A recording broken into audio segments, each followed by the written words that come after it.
Salut à toutes et à tous les amis, qui dit trêve internationale dit nos bleus qu'on va retrouver dès ce vendredi aux Pays-Bas dans le cadre des éliminatoires de l'Euro 2024. Et comme on vous l'a expliqué dans le JT d'hier, Didier Deschamps doit composer avec une cascade de blessés en défense. Chute à l'arrière, placarde le journal de l'équipe dans ses pages intérieures. Alors qu'Axel Disasi était appelé pour compenser le forfait de Dayot Upamecano, le défenseur de Chelsea ne pourra malheureusement pas honorer une nouvelle sélection avec les bleus. C'est le jeune Castello Luqueba qui a été appelé en renfort. L'ancien lyonnais retrouvera donc son ancien coéquipier Malo Gusto, également convoqué pour la première fois. Pour le quotidien Le Parisien, Deschamps doit soigner sa droite. Avec le retour de Klose et la présence du latéral de Chelsea, le sélectionneur français dispose donc de deux spécialistes dans le couloir droit. Une grande première pour Dédé qui utilisait jusqu'ici Benjamin Pavard ou encore Jules Koundé. On file chez nos voisins belges et la dernière heure rend hommage ce mardi à Romelu Lukaku qui est devenu le meilleur buteur belge de l'histoire. Ce n'est pas avec sa sélection puisqu'il détient le record depuis longtemps, mais bien en club. Big Rom compte désormais 364 réalisations dans sa carrière professionnelle. L'attaquant de 30 ans dépasse Erwin Vandenberg et ses 361 buts. Un sacré accomplissement pour l'un des capitaines des Diables Rouges. Dans ses pages intérieures, le Corriere dello Sport se félicite des débuts tonitruants du Belge avec son nouveau club de l'AS Roma. Si Lukaku fait l'unanimité au pays, difficile d'en dire autant de Thibaut Courtois. Actuellement blessé, le mur du Real Madrid continue de diviser au pays. Le portier est devenu une cible pour certains, un traître à la nation pour d'autres. Vexé de ne pas avoir été choisi en tant que capitaine en l'absence de Kevin De Bruyne, le joueur du Real Madrid est parti au clash avec son sélectionneur Tedesco.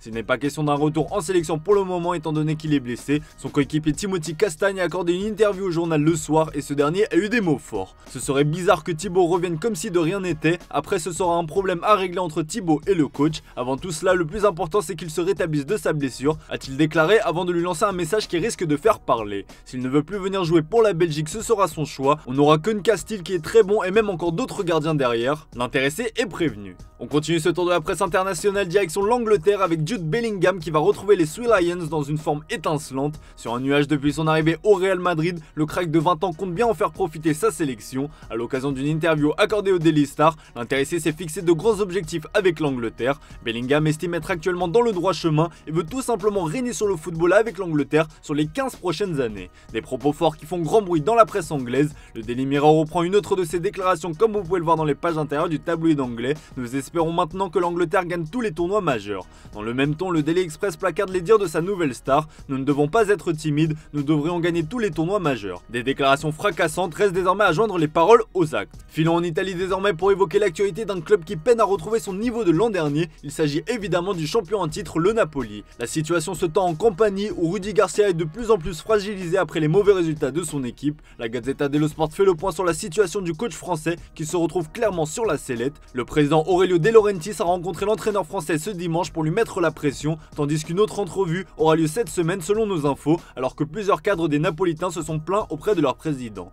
Pour le Corriere dello Sport, Rudy Garcia est à la croisée des chemins. En haut lieu, la direction travaille déjà sur l'après Garcia. Le journal au papier rose évoque plusieurs pistes pour le remplacer. On retrouve l'ancien coach de l'OM Igor Tudor qui fait partie des priorités. Les noms d'Antonio Conte, de Gallardo mais aussi de Graham Potter reviennent avec insistance. Rudy Garcia est clairement sur un siège éjectable. Direction l'Espagne où la situation devient alarmante au Barça comme le placarde le journal Sport dans son édition du jour. Alarmante pas en termes de résultats mais sur le plan sportif où Xavi déplore de nombreuses blessures ces derniers temps. Jules Koundé et Lamine Yamal viennent s'ajouter à la longue liste des blessés. Comme vous pouvez le voir dans les pages intérieures, c'est toute la colonne vertébrale des Blaugrana qui est décimée avec Lewandowski, De Jong, Pedri et Rafinha qui sont à l'infirmerie. Le classico prévu à la fin du mois risque de se jouer sans 5 titulaires pour le Barça. Certains auront alors l'occasion de se montrer au grand jour et le Mundo Deportivo pense fortement à Fermin Lopez, l'autre pépite de la Masia. Le quotidien catalan révèle les secrets de la révélation Blaugrana qui a pour modèle Messi et Iniesta, tout simplement. Auteur d'un prêt plus que concluant l'an passé à Linares, le milieu espagnol commence petit à petit à faire son trou en Catalogne. On parlait de Messi et bien justement l'avenir de la Pulga est au centre de l'actualité en ce moment. Comme vous le savez, l'Inter Miami n'a pas réussi à se qualifier pour les playoffs de la MLS.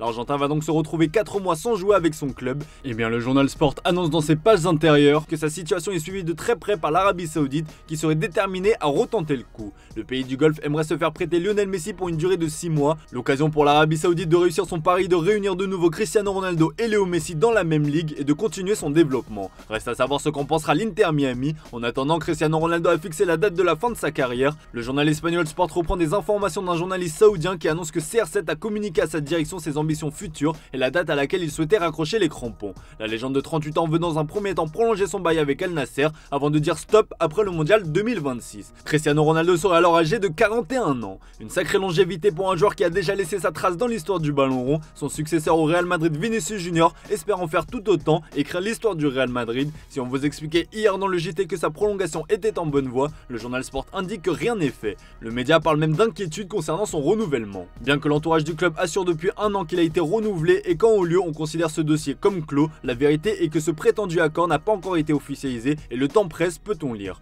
Pour rappel, le Brésilien est en fin de contrat l'été prochain et sera donc libre de discuter avec n'importe quel club à partir de janvier, soit dans un peu moins de 2 mois. La balle est désormais dans le camp du Real Madrid. Voilà les amis, c'est tout pour ce matin, merci pour votre fidélité, excellente journée à vous, on se retrouve tout à l'heure pour le traditionnel JT Foot Mercato.